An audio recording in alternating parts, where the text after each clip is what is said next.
Así como a Mahoma no le hizo falta incorporarle camellos al Corán para demostrar que era árabe, bueno, a mí tampoco me hace falta meterle un escenario cordobés a esta historia para mostrar mi origen.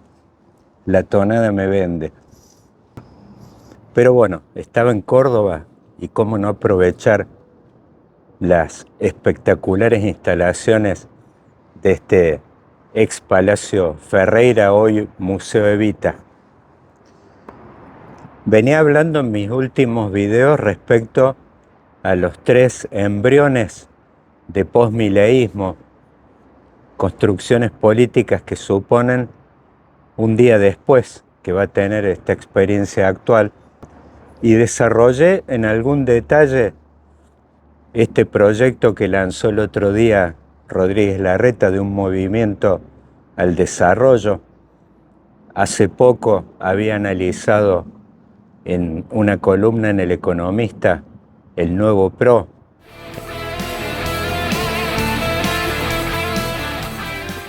Esta iniciativa de Mauricio Macri, que tiene que ver con el desmembramiento que ha sufrido este partido político que quedó afuera del balotaje el año pasado con el trauma que ello supone, y no solo eso, sino en lo más profundo, la vampirización de las bases electorales que pertenecían al PRO por parte de Milei.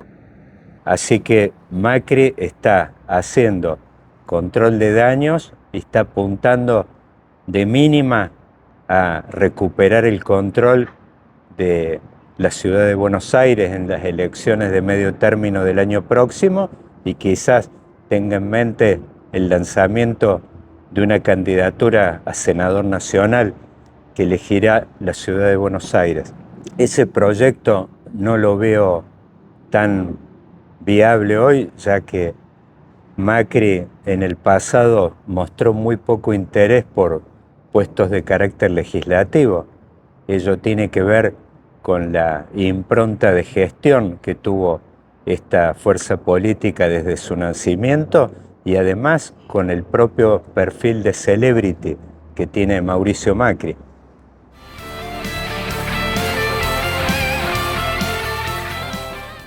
Hechas estas aclaraciones, vamos al tercer embrión que comenté en esos videos, que tiene que ver con el lanzamiento de un espacio político que reproducirá en el futuro la marca Hacemos por Córdoba, que tuvo acá localmente el gringo Schiaretti, y a futuro un Hacemos por Argentina. Al día de hoy, esto es apenas una fundación localizada acá en el complejo Capitalinas, pero el gringo Schiaretti tiene hasta la obligación de levantar el guante de la propia expectativa que generó el año pasado, obteniendo un 9% en el primer turno, que seguramente después pasó a engrosar mayormente el caudal electoral de Milei del 54% del balotaje. Hoy no está claro de que estas bases electorales puedan escindirse del actual oficialismo de La Libertad Avanza, pero a futuro podemos pensar de que con el desgaste que implica todo este proceso de ajuste que lanzó el gobierno nacional, así como Macri quizás tenga la posibilidad de trabajar sobre ese 20 y pico por ciento adicional que alimentaron estos espacios políticos en el balotaje de Milei, bueno, Schiaretti seguramente puede pensar lo mismo. Cuando digo Schiaretti, es apenas el fronting, puede perfectamente implicar a futuro el lanzamiento, la candidatura nacional del gobernador actual, Martín Yarlora.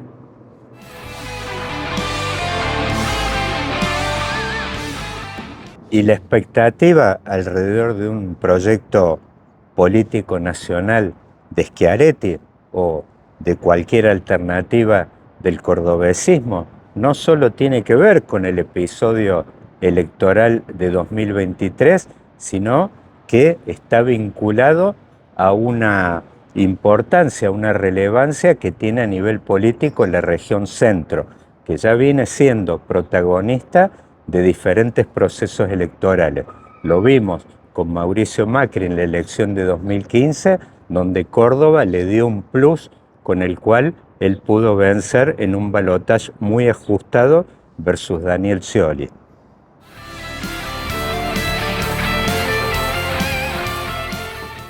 Asimismo, en este nuevo turno electoral de 2023, vemos el papel decisivo que también volvió a desempeñar la región centro en cuanto a la victoria de Milei en ese balotaje, donde obtuvo una diferencia espectacular de 8 puntos versus Sergio Massa.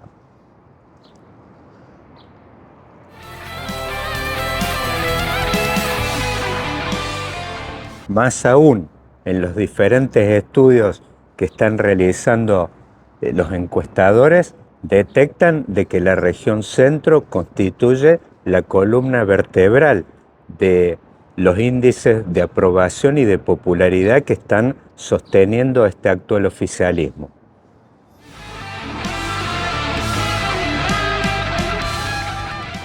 Ahora bien, ¿qué agua en la pileta tiene esta región centro y sus actores políticos para soñar con un proyecto que sea autónomo, independiente y con un liderazgo de tono local, a diferencia de las elecciones de 2015 y de 2023, que fueron ambos procesos políticos encabezados por dirigentes de la ciudad de Buenos Aires?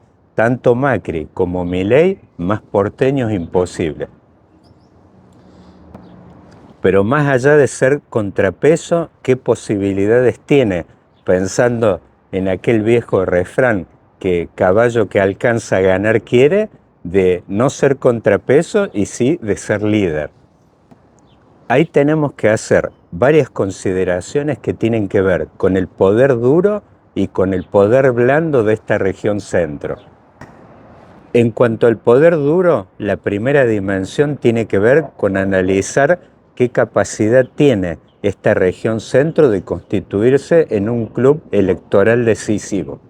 Si bien es cierto que la reforma electoral de 1994, cuando nuestra Constitución dejó atrás el viejo sistema del colegio electoral y pasó al voto directo, bueno, eso le dio un poder decisivo a nivel electoral a la provincia de Buenos Aires, atenuando las capacidades que tenía esta región centro en la época del colegio electoral.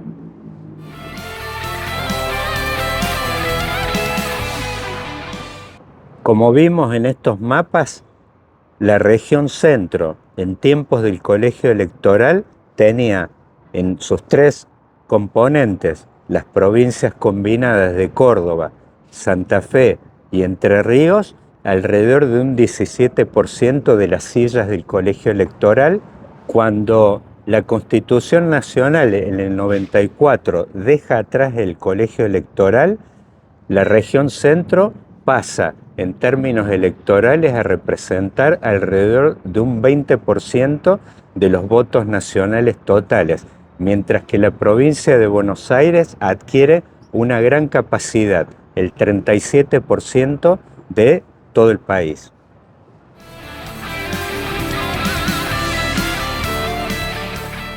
Pero si uno le pone la lupa, una lente macro, a los últimos procesos electorales, uno ve que en esas elecciones que mencioné recién, tanto la de 2015 como la de 2023 y otras de medio término, que es las provincias estas que constituyen la región centro, funcionando en tándem con la ciudad de Buenos Aires, que supone un 8% más en términos del poder de fuego electoral.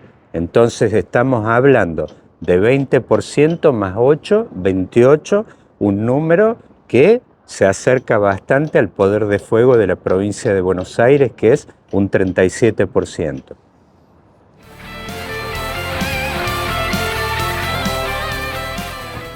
Viendo el resto del mapa, no hay ningún entramado regional que tenga la capacidad de acercarse y de neutralizar el poder de fuego electoral de la provincia de Buenos Aires como la tiene la región centro en tándem con la ciudad de Buenos Aires. La segunda dimensión tiene que ver con su entramado económico productivo. Aquí podemos decir, y sobre todo después de la revolución tecnológica y de modernización que tuvo el sector agropecuario, en particular a partir de la década del 90 y después que se profundizó con ese ciclo de superprecios de principios de los 2000, esta región centro, además de ser un club electoral muy importante, un quinto de los votos nacionales, también es un club muy importante en cuanto a todo lo que es la dimensión económico-productiva.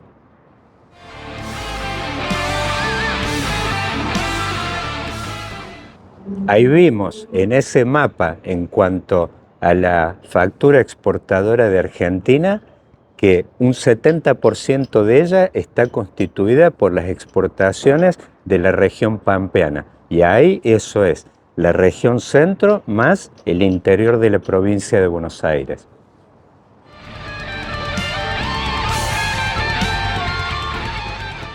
Sí, en el conurbano, salvo en el tercer cordón y en la ciudad de Buenos Aires, más que unas macetas en el balcón no hay. En particular, la región centro puede ser rotulada como un club de la soja. En ese aspecto, a esta región no solo la reúne la institución que fue impulsada a finales de los 90 y que reúne a Córdoba con Santa Fe y Entre Ríos, sino también el famoso yuyo, que algunos le llaman yuyo peronista. Siempre con los gobiernos peronistas coincide con un ciclo de muy buenos precios internacionales. Pero, así como destaqué estas dos dimensiones, la capacidad de fuego electoral y la económica, que son de cal, hay una tercera que no sé si decirle de arena, pero tiene luces y sombras, que es la capacidad de esta región de funcionar como un club político. Y hay una comparación rápida para echar mano, que es respecto a dos países que también tienen organización federal, el vecino Brasil y Estados Unidos.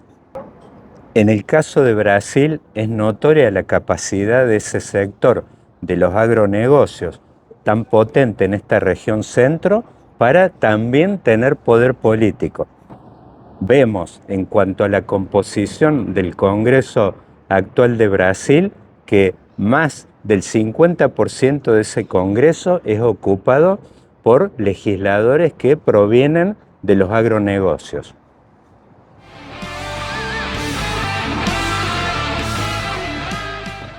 Poder de fuego económico y político. En el caso de Estados Unidos, muchos de los representantes que provienen de distritos de los diferentes estados no tienen que ver directamente con los agronegocios, pero aquí hay una cuestión que es diferente a la de Brasil, que tiene que ver con una institución también que está hasta regulada en Estados Unidos, que es el lobby.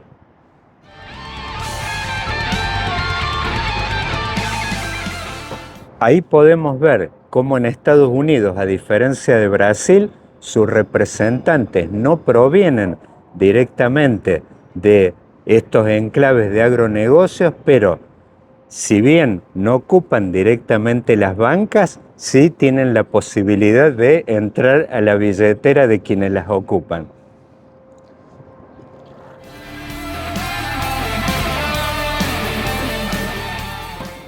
Influencia directa e influencia indirecta, en cualquiera de los dos casos, muy efectiva.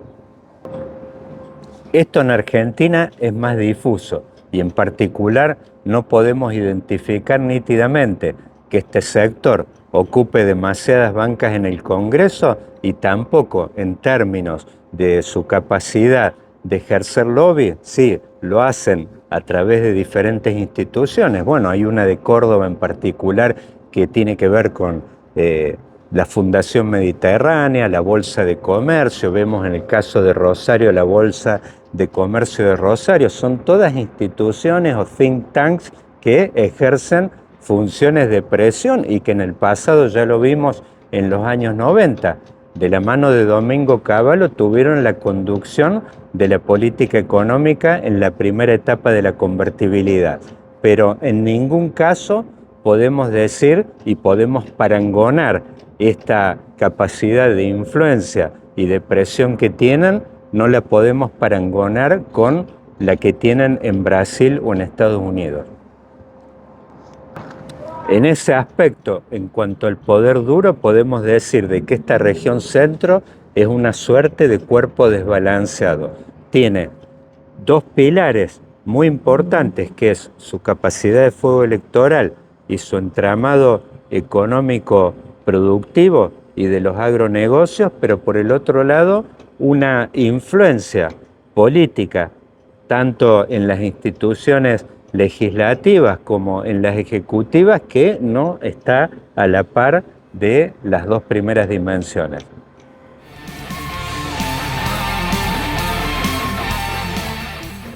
En tal sentido, esta representación de la región centro como un cuerpo desbalanceado, creo que es muy explicativa a la hora de analizar por qué ha tenido mucha capacidad en el pasado de funcionar como contrapeso, pero no de liderar un proceso político y más en forma consistente o repetitiva a lo largo del tiempo. Ahí es donde considero que para tomar en serio cualquier tipo de iniciativa, de proyecto de construcción política de la región centro, bueno, pues va a tener mucho que ver con alinear estas tres dimensiones que están hoy desafinadas. Es una orquesta que no termina de sonar bien. Y, en definitiva, en la medida de que esta región, este liderazgo tenga la capacidad de alinear estas tres dimensiones, bueno, ahí es donde aparecen los distintos componentes asociados al poder blando que tiene esta región, que bueno, seguramente van a contribuir, van a ayudar a poder construir una proyección nacional propia, autónoma de esta región que hasta ahora no ha tenido. Al igual que en la provincia de Buenos Aires, que ha importado liderazgos de la ciudad de Buenos Aires, ya vemos, Rucauf gobernador, Scioli gobernador, hoy Kicillof, más porteños imposibles, bueno, pues esta región centro en los últimos tiempos también ha tenido liderazgo porteño, vale tanto para Macri como para Milei.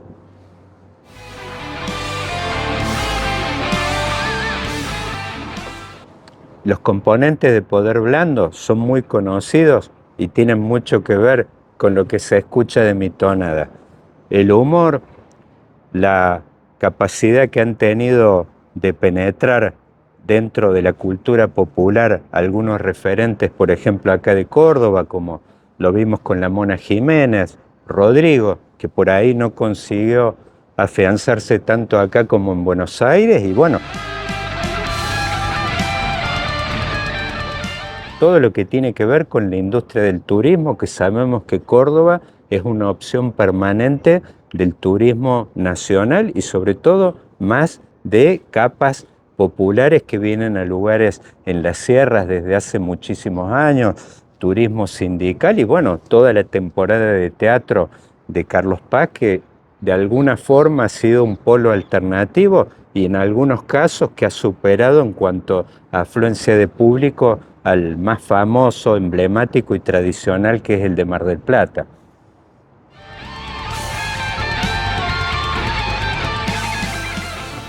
Ello obviamente se extiende también a Santa Fe, que es la capacidad que ha tenido. Muchos de los referentes mediáticos actuales metropolitanos tienen origen en Rosario. Sabemos toda la cultura que ha tenido que ver con un montón de locutores, periodistas que provienen de la ciudad de Rosario. el arraigo que tienen en todo lo relacionado al fútbol. Sabemos que los clubes rosarinos han participado en la Liga Nacional antes que los cordobeses durante mucho tiempo. Son clubes que tienen hinchas en Buenos Aires, tanto Rosario Central como Newell's. Son muy conocidos los clubes de Santa Fe y bueno, todo lo que tiene que ver con sus actores, el humor, bueno, Olmedo, Fontana Rosa y tantos otros.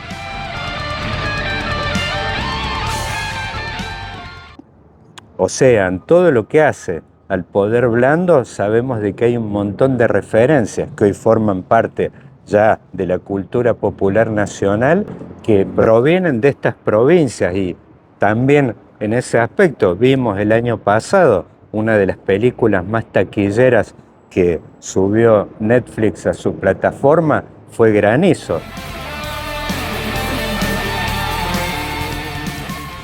Una película protagonizada por Guillermo Francella, por ahí con unas voces cordobesas medias dudosas, pero bueno, en definitiva vemos la capacidad que han tenido estas provincias de por ahí exportar y tener presencia en lo que hace a la cultura popular nacional.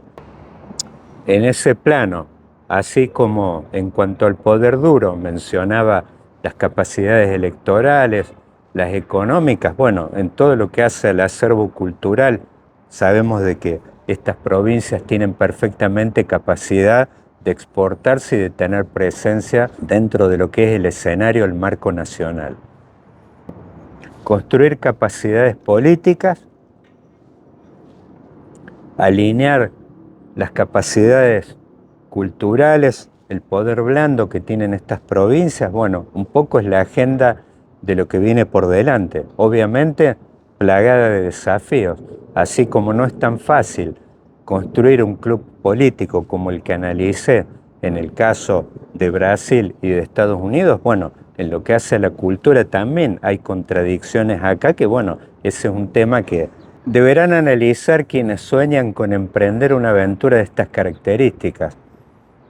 No recuerdo quién describía Córdoba en términos de una ciudad de frontera, de confluencia entre la tradición y la modernidad.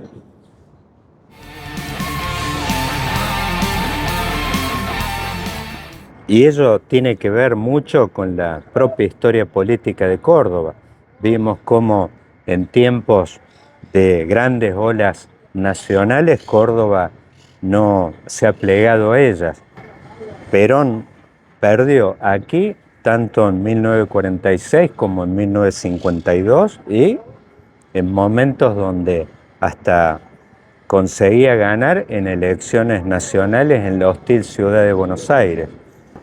Muchos años más tarde lo vimos replicarse esto en la elección de 2011, cuando Cristina Kirchner obtuvo un 54% a nivel nacional y en el caso de Córdoba no llegó a pasar prácticamente el 34%, sacó 37%, o sea, casi 20 puntos de diferencia.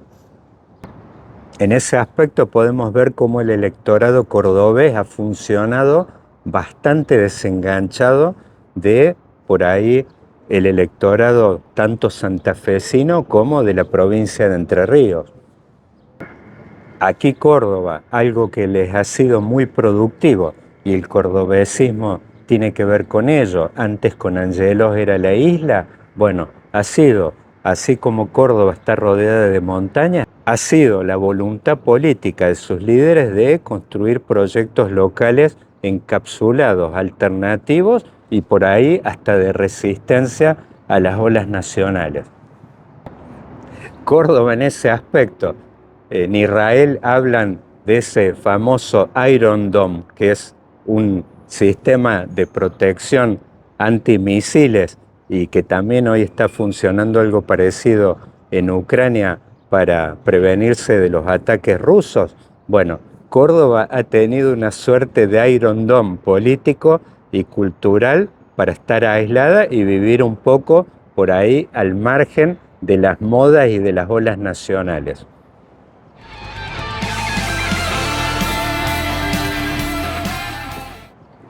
Construir un proyecto nacional supone trascender esa fase y pasar a una nueva, donde irá esta iniciativa de Schiaretti o en el futuro de Yarlora en tal sentido, o será una remake de esas iniciativas o políticas para subirse el precio respecto de la nación y negociar más bien una pax local, una tranquilidad y un confort local. Estar aislados y habiendo solucionado por ahí algunas cuestiones financieras que tienen que ver con su caja de jubilaciones, con el banco y la posibilidad de obtener el aval de la nación para créditos internacionales para sostener esta política agresiva de obras públicas y de desarrollo de infraestructura. Eso es lo que está en cuestión. Este cordobesismo, este proyecto de Schiaretti, Hacemos por Argentina, ¿es un Hacemos por Argentina real o es un Hacemos por Argentina entre comillas?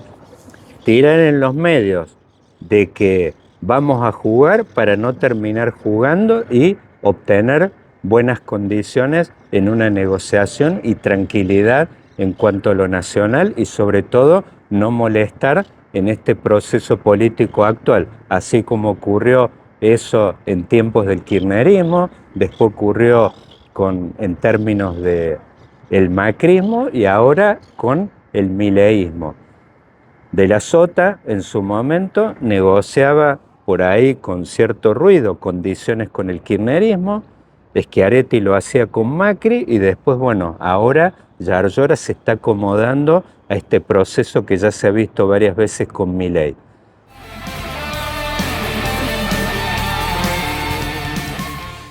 ¿Seguirá la misma tónica o realmente ahora estamos en una fase de que esta región y esta provincia va a salir a jugar a un proyecto nacional sincero? Bueno, eso está por verse y por ahora tengo muchas dudas, así como las tienen otros. Las señales de llegada de la primavera son contundentes.